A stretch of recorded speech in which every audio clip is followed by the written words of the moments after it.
Hello दोस्तों, स्वागत है आपका। दोस्तों 27 फरवरी 2002 में गुजरात के गोधरा रेलवे स्टेशन के पास साबरमती एक्सप्रेस के अंदर आग लग जाती है। दोस्तों इस ट्रेन में आग लगने की वजह से इस ट्रेन में सवार 59 हिंदू तीर्थयात्रियों और कर सेवकों की मौत हो जाती है, जो अयोध्या से तीर्थ यात्रा करके लौट रहे थे। दोस्तों इस घटना के होने का सारा ब्लेम डाल दिया जाता है एक मुस्लिम भीड़ पे। कहा जाता है कि इन्हीं मुस्लिमों ने आग लगाई थी इस ट्रेन में हिंदू तीर्थयात्रियों को मारने के लिए। दोस्तों इस ट्रेन में आग लगने की वजह से और हिंदू तीर्थयात्रियों की मौत की वजह से कुछ हिंदू नेशनलिस्ट ग्रुप्स भड़क जाते हैं और वो हिंसा पर उतर जाते हैं। दोस्तों गुजरात के अहमदाबाद शहर में यह हिंसा इतना बढ़ जाता है कि यह एक दंगे का रूप ले लेता है। इस दंगे की वजह से 1044 बेकसूर लोग मारे जाते हैं, जिसमें से 790 मुस्लिम और 254 हिंदू थे। दोस्तों इसी दंगे के ऊपर बीबीसी हाल ही में एक डॉक्यूमेंट्री रिलीज किया था, जिसमें हमें यह बताया गया था कि गुजरात में हुए उस दंगे के पीछे प्रधानमंत्री नरेंद्र मोदी का हाथ था, जब वो उस समय गुजरात के मुख्यमंत्री थे। दोस्तों ये टॉपिक कंट्रोवर्शियल तब हुई जब इस डॉक्यूमेंट्री के रिलीज होते ही भारत में बैन कर दिया गया इंडियन गवर्नमेंट के द्वारा। और यही नहीं, इनकम टैक्स डिपार्टमेंट ने बीबीसी के दिल्ली और मुंबई के ऑफिसों में जाकर सर्वे किया, यह कहते हुए कि बीबीसी ने अपने टैक्स रिटर्न्स में कुछ गड़बड़ी किया है। दोस्तों क्यों बैन कर दिया गया इस डॉक्यूमेंट्री को? आखिर ऐसा क्या था इस डॉक्यूमेंट्री के अंदर? क्यों इनकम टैक्स डिपार्टमेंट ने बीबीसी के ऑफिसों में जाकर सर्वे किया 3 दिनों तक? कहीं इन सब चीजों के पीछे प्रधानमंत्री के साथ डायरेक्ट लिंक तो नहीं है? और अगर है तो क्या इम्पैक्ट पड़ेगा 2024 के जनरल इलेक्शन में प्रधानमंत्री नरेंद्र मोदी के ऊपर? आइए जानते हैं इस वीडियो में।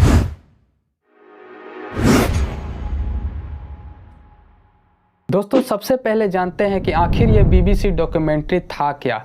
बीबीसी यानी ब्रिटिश बोर्ड कॉरपोरेशन एक डॉक्यूमेंट्री रिलीज करता है, इंडिया द मोदी क्वेश्चन, जिसका फर्स्ट पार्ट 17 जनवरी 2023 को और दूसरा पार्ट 24 जनवरी 2023 को रिलीज किया जाता है यूके में। इस डॉक्यूमेंट्री में हमें यह दिखाया गया है कि 2002 में हुए उस दंगे के पीछे प्रधानमंत्री नरेंद्र मोदी का डायरेक्ट कनेक्शन था।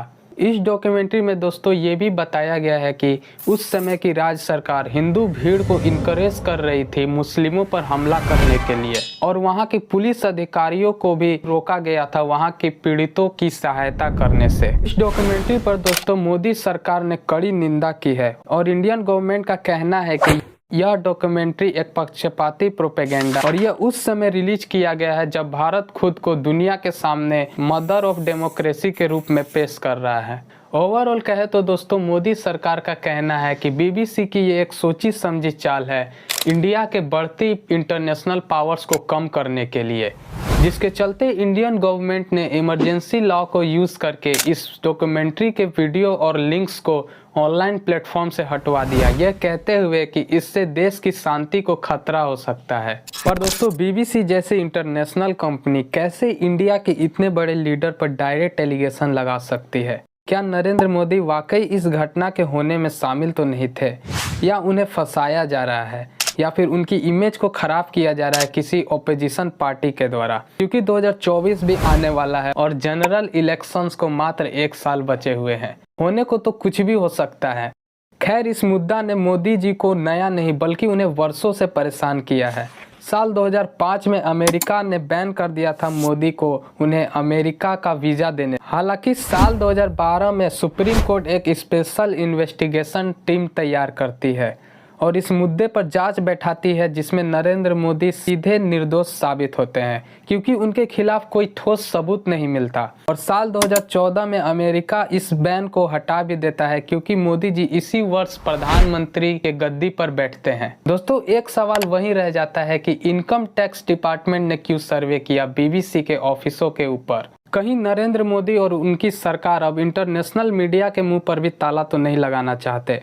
दोस्तों सबसे पहले इस सवाल का जवाब ढूंढते हैं कि इनकम टैक्स डिपार्टमेंट ने सर्वे क्यों किया बीबीसी के मुंबई और दिल्ली ब्रांच के भीतर। तो देखिए कारण ये बताया जाता है कि इनकम टैक्स डिपार्टमेंट को सूचना मिली थी कि बीबीसी ने अपने टैक्स रिटर्न्स में कुछ गड़बड़ किया है और अपना मुनाफा छुपाया है। अब जहां तक प्रधानमंत्री मोदी का सवाल है, प्रधानमंत्री मोदी अपने ही एक इंटरव्यू में कहा था कि उन्हें लोकतंत्र में एक ऐसी मीडिया चाहिए जो डरे नहीं, अपनी सवाल किसी भी सरकार से डट के करें।